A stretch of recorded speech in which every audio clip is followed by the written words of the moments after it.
Today in chemistry, we're going to talk about the quantum mechanical model, which describes how electrons are placed around the nucleus of an atom. And this model will replace Bohr's model. And if you'll recall, Bohr's model is called the planetary model, which simply said the electrons occupy orbits like planets around the sun. This model was developed by Erwin Schrödinger, and his model says that electrons occupy orbitals instead of orbits, which are cloud-like regions around the nucleus. The electron's location is described in terms of probability of being in a certain region, and that probability is set at about 90% of the time. So about 90% of the time you can determine where an electron would be located. So the definition of an orbital for us will be a region of high probability for finding a particular electron. The electron arrangement determines the chemical properties of elements as well as how elements are placed in the periodic table. An electron is assigned 4 quantum numbers. Those quantum numbers are N, L, M sub L, and M sub S. And those quantum numbers describe the electron's location. Each electron in an atom will have its own set of 4 quantum numbers. So for instance, if you're talking about beryllium, beryllium has 4 for its atomic number, meaning that it has 4 protons. Well, if it has 4 protons, it has 4 electrons. Each of those 4 electrons will have a set of 4 quantum numbers. Now, the first quantum number was N. N stands for energy level of an electron. We also call N the principal quantum number. So if you have a model, if we draw the Bohr model and you have the nucleus contains your neutrons, which have no charge, your protons, which have positive charge, and then your electrons are in the orbitals, or the energy levels outside the nucleus. So, not doing very good on my circles.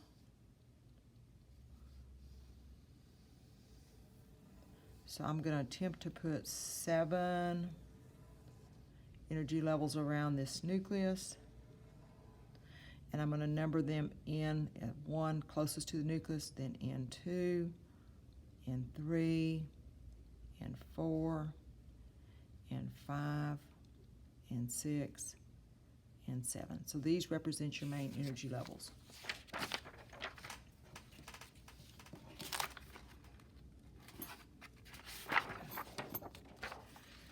So the main energy level N are numbered starting with N is 1 as the energy level nearest the nucleus, and going to N is 7 for the known elements. As N increases, the distance of the main energy level from the nucleus increases, and therefore the energy of those electrons also increases. Now, electrons that are in their normal energy level are said to be in their ground state. So ground state electrons are at the lowest possible energy.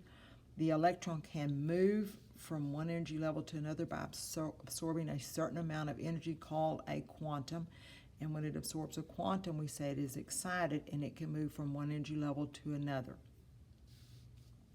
There are limits to the number of electrons that can exist in an energy level, and it is determined by a formula 2n squared, where n represents your main energy level. So I gave you a little table that we're going to complete. You have the main energy level. I've numbered 1 to 7. We have max number of electrons it can hold. If I were you, I would write the formula 2n squared above it. Okay, so for your first energy level, to calculate it, you would put 1 where your n is. So 1 squared is 1 times 2 is 2. So the first energy level will only hold 2 electrons. Your second energy level, put 2 where the n is. 2 squared is 4. 4 times 2 is 8. The second energy level will hold 8. So now if you'll put the video on pause and you complete 3 through 5. Okay, so hopefully for the third energy level, you came up with 18 electrons. 3 squared is 9 times 2 is 18. For the fourth, you should have 32. 4 squared is 16 times 2 is 32. And then 5 squared is 25 times 2 is 50. You can complete the level 6 and 7, but we will not fill them up. Now, the principal or main energy level, that n value also corresponds to the periods on the periodic table. So hopefully you have a periodic table pulled off. If not, I would stop and print you off a periodic table. I would also grab me about 4 different colors of highlighters. We're going to use those in a minute. So here are your period numbers 1, 2, 3, 4, 5, 6, 7. They also correspond to which energy level these electrons are being put in.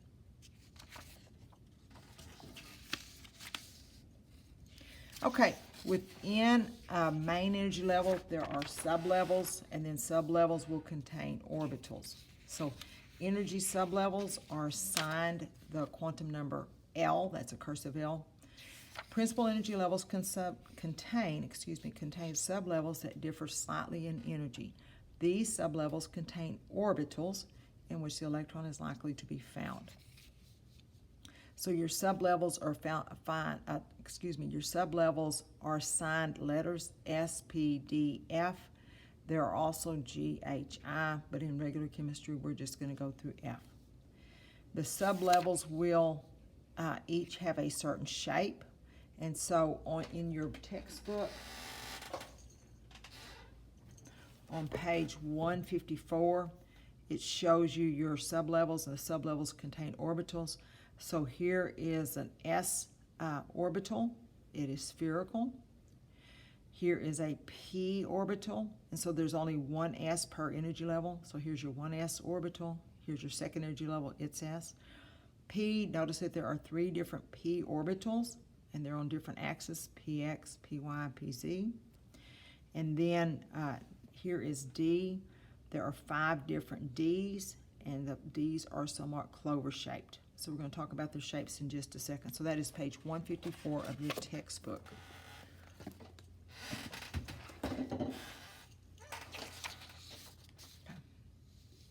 So each of the sublevels has a certain shape. So when you talk about a sublevel, you're basically describing its shape. S is spherical. P is peanut-shaped or dumbbelled. D and F are more complex. I think if I were you, I'd go ahead and write that D is clover-shaped. And then we don't even attempt to describe F. Okay. The energy of the sublevels, S has less energy than P, P than D, D than F. So S has the least amount of energy, and then F has the most, those electrons. Each main energy level has a specific number of sublevels it can contain. So the first energy level has 1 sublevel, and it is the S. The second energy level contains 2 sublevels. It will contain the S and the P.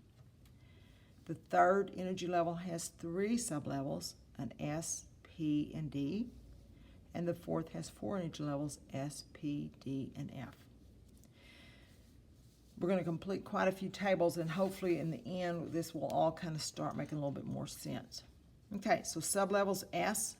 So if you'll remember from the drawing we looked at, there's only one S, so there's 1 orbital in the S, and it will hold 2 electrons. So each orbital can hold a max of 2 electrons. The P, remember we looked and we saw 3 different P orientations. Each of those orbitals will hold 2 electrons, so the max number of electrons for your P would be 6. D, there were 5 different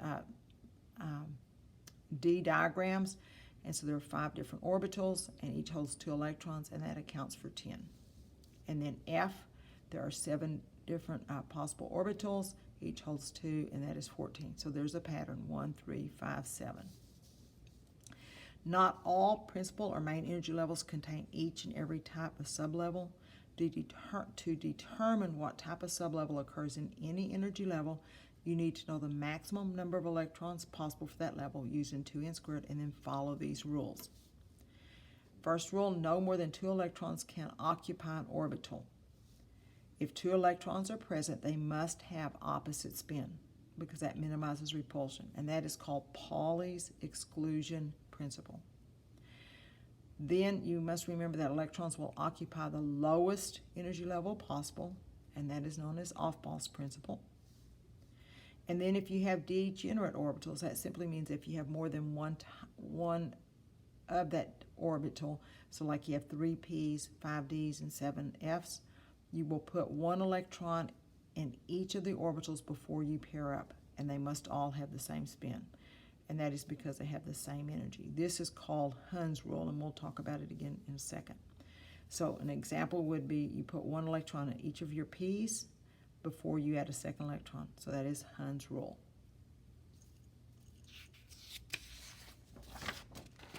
Okay, so now we have another table, so we're going to fill in. Okay, so I've listed your main energy levels 1 through 7, and I think that I probably filled in your sublevels, but we'll go through it just in case, okay? So the first energy level has only one sublevel, it's the S. There's only one orbital, and it holds 2 electrons. The second energy level has 2 sublevels, the S and P. There is one S, there were 3 P's, that gives you 4 possible orbitals. They each hold 2 electrons, that gives you 8 electrons possible in the second energy level. The third energy level has an S, a P, and D sublevels. Remember, there's one S, there's 3 P's, there's 5 D's, so 5 plus 3 plus 1 is 9 orbitals available, each holding 2 electrons. That accounts for the 18 electrons of the third energy level. Remember, 3 squared is 9 times 2 is 18. The fourth will have an S, a P, a D, and an F sublevels.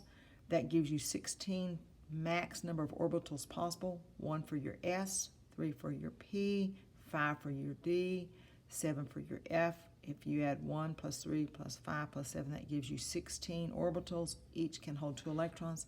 That gives you 32 electrons possible in the fourth energy level. The fifth, once again, is SPDF. We did not put max number of orbitals. It's incomplete because we will not fill them all up. And so then the sixth will have SPD, and then the seventh will have S. Okay, now there are several different ways that you can show electron placement, so it's called electron configuration. So keep in mind that electrons will occupy the lower energy orbitals first, and that is called the off-ball principle. You can use the diagram below to determine the lowest energy level. So in your diagram, what you want to do is you want to take an arrow and draw it through the 1S. So that means you're going to fill the first energy level first because it's the lowest energy. Once it's full, you will put electrons in the second energy level in the S sublevel. Once that energy level is full, then you will start putting them in the 2P. After you fill up the 2P, you'll put them in the 3S. After you fill the 3S, then you will put them into the 3P and then the 4S. After the 4S, you will put them in the 3D, 4P, 5S.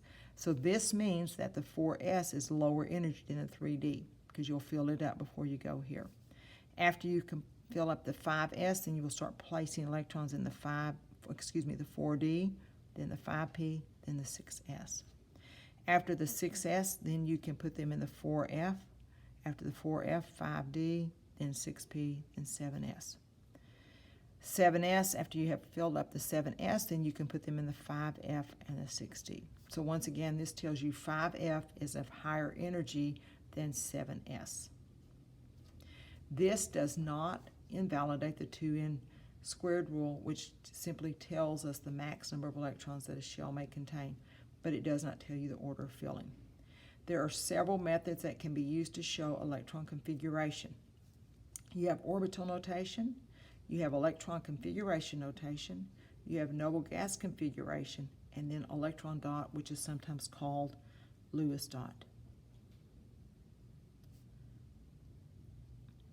Okay, I'm going to stop the video here, and then in the next video we will do your different types of notation. So make sure you have your periodic table for the next video, and make sure you have 4 highlighters of different colors. Thank you.